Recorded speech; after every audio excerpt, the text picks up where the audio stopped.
Alright, so once you guys go to the class website and you click on Mindmup, it brings you here. You'll click on Get Started.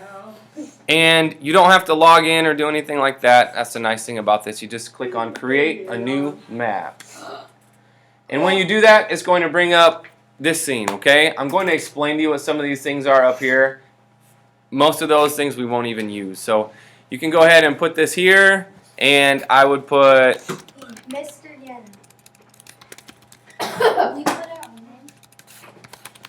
You can put whatever you want, but I'm going to put my name here. This is my story, and I'm going to kind of branch off in different directions, right? So the idea is we're going to have some climactic arc.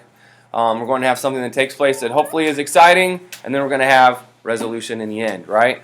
So what I'm going to do is when I have this selected and I come up here, when you scroll over it, you see that there's a little explanation of what it is.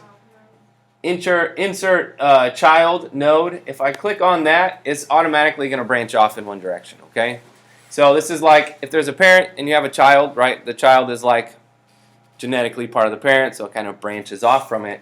And so it's going to be moving in one direction basically from here. So say my story is I lose my keys, right? So this is concept mapping where we kind of like put down one concept and we move in that direction. So from here, when I have that highlighted, if I go ahead and click another child node, it's like I have another child from it, right? It's taking me in that direction. So say I lose my keys, looking around the house for it.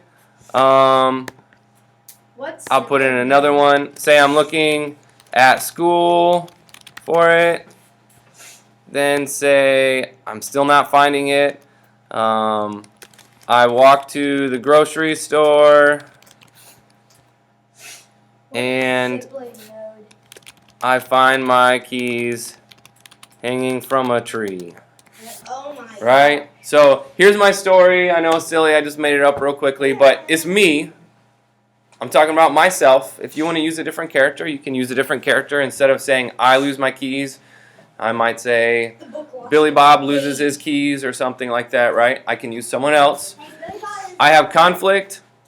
I have a climactic arc, and then I have resolution at the end. I find my keys hanging from a tree, and then I'm able to go home because now I have my keys or something like that. Now say that's one story. I want you guys all to come up with at least 2 different stories. So now I think it was Jason who was asking about the sibling node. Here, I'm just going to click on another child node. It's going to take me in another direction, right? The nice thing is we can click and kind of drag those and move them around. So now I don't want to use a story about me losing my keys. I'm going to use a story about a dog named Scruffy. And Scruffy has fleas and wants to get rid of them. How do you know? And this is my story, so I know. And I can say whatever I want as long as it's appropriate. Scruffy has fleas and he wants to get rid of them. He has no hands. Can't put on flea shampoo. So what does he do? What sibling node? Scratches as loudly as he can all night to wake his owners. Yeah, and make them really mad so they give him a flea treatment. Okay, and then finally he gets a flea bath and no longer has fleas. So resolution occurs. If I click on sibling node, it branches off. Maybe he scratches as loudly as he can all night to wake his owners, and it doesn't work, right? I have a couple different ideas.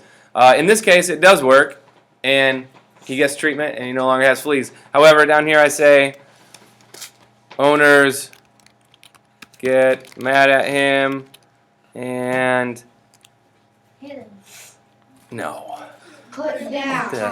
I hope you don't have a dog, Jason. And put him outside all night. Don't hit them though. That's rude. That's even more rude. Right? They put him outside all night. He's on a leash. He's got a little outdoor dog house. Yeah, no food, I bet. Scruffy meets a stray dog. The dog has flea shampoo because he's a stray. He's got to have his own stuff. And gives it to Scruffy. What? That's impossible.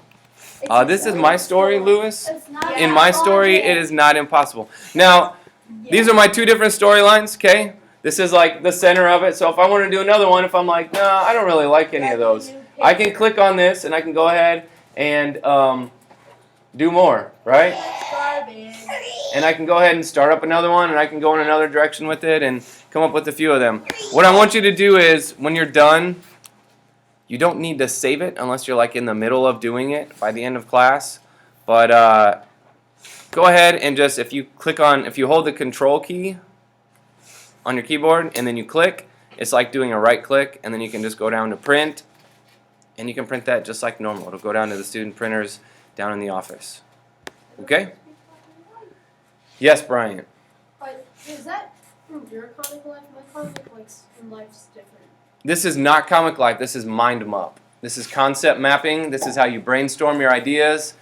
And I will show you guys here in just a second Comic Life. Are there any other questions on this? So we have to use this first. I see common. Correct. So I'm going to call this Mindmup tutorial.